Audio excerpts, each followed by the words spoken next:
waxtaanaat ba léegi ci football bi équipe nationale du Sénégal dafa am xët woo xam ni da ngeen ko bind mu attirer suñu attention ba ñu def ko thème. Un titre à digérer, des pièges à éviter. ñi ngi dëgmal Égypte. coupe du monde lañ jëm bi yoon lu tax artu man damay jàpp ni artu la. lu tax loolu ak loo dëxëñ ci papier bi nit ñi nga xam ni liiruñu ko mën a xam. xam nga tey boo jëlee li nga xamante ni mooy datu sacre Sénégal bi c'est le 6 février. oui ak bésu tey ça fait 48 jours. Entre la date du sacre ak prochain match au Sénégal bi ça fera 51 jours donc techniquement théoriquement parlant les Sénégalais sont toujours sur les nuages. oui wàccaguñu. foo tourner man dama. suñu xel dañ ciy def maanaam pour mu nekk wolof bu leer. waaw ñoo fi mën la ñuy. non man sama bopp sama wàllu bopp fu ma tourner ci réew mi.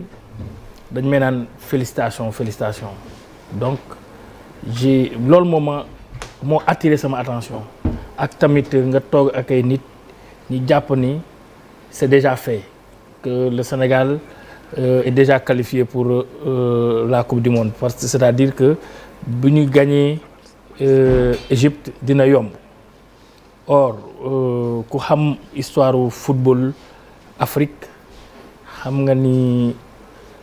Égypte moo ëpp li nga xamante ne mooy étoile. oui mooy équipe bi ëpp li mu jëm. Coupe d'Afrique ils ont eu 7 Coupes d'Afrique.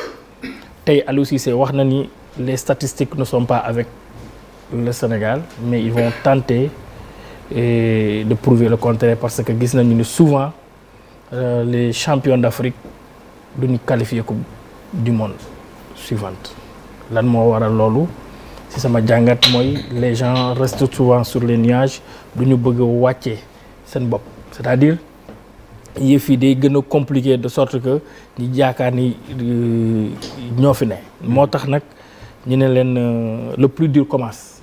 tey jii nii gagné li nga xamante ni mooy Coupe d'Afrique lu baax la le Sénégal l'a rêvé pendant 57 ans d'ailleurs looloo waral jooy yu bëri am na ñi nga xamante ni nekk dañu ay taskatu xibaar. ba retraité fekkewuñu ni. Charles il a fait 32 ans de métier.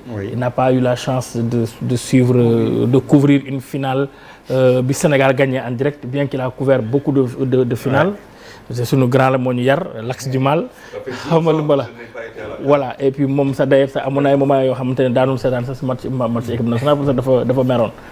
donc pour vous dire que les observateurs avertis disent que c'est facile c'est pas difficile d'arriver au sommet c'est-à-dire pour egg ci kaw yombul mais pour maintenir foofu moo compliqué moo tax nag ñu jàpp ni match bi ñu war a football ak Égypte il faut que ñu def ci ndànk bind nañ ko ci papier bi effectivement Aliou Cissé ci boppam il a tracé la voie en 2002 en étant capitaine de l'équipe nationale du Sénégal. Il a tracé la voie en 2002 parce que équipe nationale génération boobu moo njëkk egg fi nga xamante ni mooy finale Coupe d'Afrique des Nations.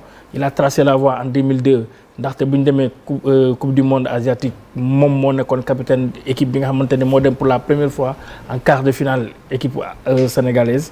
donc tey jii nii bu nekkee ci boppu équipe bi te yàlla dimbali nañu ne Aliou Cissé c'est vrai moi je l'ai toujours dit.